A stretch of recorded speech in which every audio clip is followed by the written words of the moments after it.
Hola, ¿qué tal? Mi nombre es Valeria Vega Mendías, estudiante de la Facultad de Contaduría y Administración.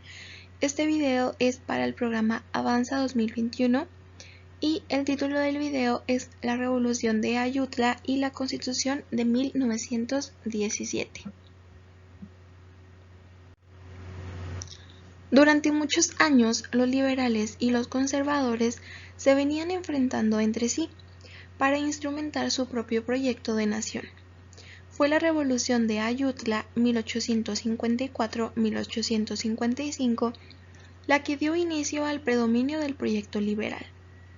Recordando que en 1853 tanto los conservadores como los liberales estuvieron de acuerdo en que era necesario un gobierno fuerte para superar la crisis política que imperaba en esos momentos.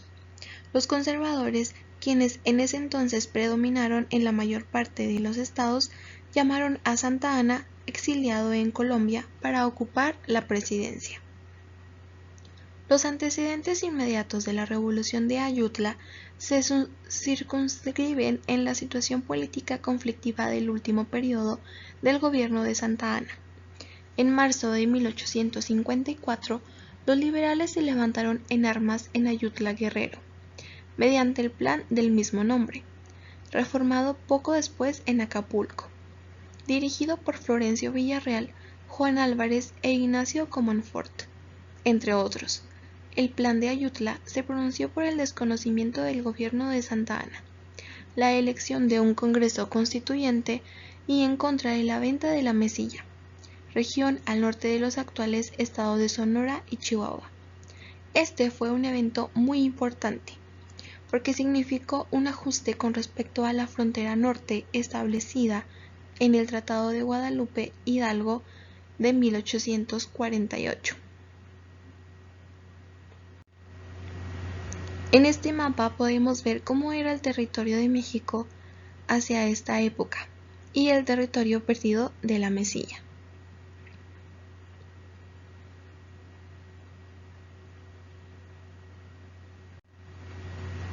Contexto histórico. En 1821, el Virreinato de Nueva España se independizó del Imperio Español y se constituyó el primer imperio mexicano, bajo la monarquía constitucional del militar criollo Agustín de Iturbide, como lo hemos visto en videos anteriores. El imperio duró poco tiempo, ya que en 1823 el general Santa Anna dio un golpe de estado y proclamó la república. Al año siguiente se sancionó una constitución federal, que reconoció la autonomía de los distintos estados mexicanos. Desde entonces comenzaron los conflictos entre dos grupos políticos enfrentados: los conservadores, que eran centralistas y favorables a la influencia hispánica, y los liberales, que eran federalistas y rechazaban cualquier tipo de injerencia externa. En 1829, Santa Anna derrotó en la batalla de Tampico a una expedición española, que pretendía reconquistar el país. Este triunfo le permitió obtener una gran popularidad, por lo que en 1833 fue elegido presidente de la República. En 1836, Santa Anna sustituyó la Constitución Federal de 1824 por una de tipo centralista que limitaba la autonomía de los estados mexicanos. Esta medida fue resistida por varios gobiernos estaduales y tuvo como una de las consecuencias la proclamación de la independencia de Texas en 1836. La secesión de Texas fue apoyada por los Estados Unidos, que la incorporó a su territorio en 1845. Esta anexión inició la guerra con México, que finalizó con el triunfo de los Estados Unidos y la firma del Tratado de Guadalupe Hidalgo. Por este acuerdo, firmado en 1848, México perdió la mitad de su territorio. Luego de la derrota contra los Estados Unidos, la influencia de Santa Anna fue disminuyendo, lo que impulsó a sectores opositores a pronunciarse en su contra. Pero Santa Anna no cedió y en 1853 se autoproclamó dictador perpetuo. ¿Qué estableció el Plan de Ayutla? Las principales disposiciones del Plan de Ayutla fueron las siguientes. Se exigió que cesaran en el ejercicio del poder político tanto el presidente López de Santa Anna como todos sus funcionarios. Se proclamó que de resultar triunfante el ejército liberal, se convocaría a representantes de todos los estados mexicanos para elegir a un presidente interino de la República. Este tendría amplias facultades para reformar la administración pública y atender a la seguridad nacional. Se estableció que a los 15 días de haber asumido el cargo, el presidente interino debía convocar a un Congreso extraordinario, con el fin de establecer un gobierno republicano y democrático que reorganizara el país. Se hizo un llamamiento a los generales Nicolás Bravo, Juan Álvarez y Tomás Moreno, para que se pusieran al frente de las fuerzas liberales.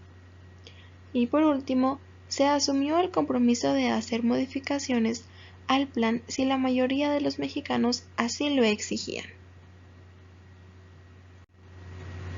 Causas y consecuencias del Plan de Ayutla. Entre las causas del Plan de Ayutla se pueden mencionar las siguientes. La manera autoritaria en que Santa Anna gobernaba el país, especialmente desde 1853, cuando se proclamó dictador perpetuo y exigió que se le llamara Su Alteza Serenísima. El malestar social por la derrota padecida en la guerra contra los Estados Unidos, los actos de corrupción del dictador y sus funcionarios, y los constantes aumentos de impuestos.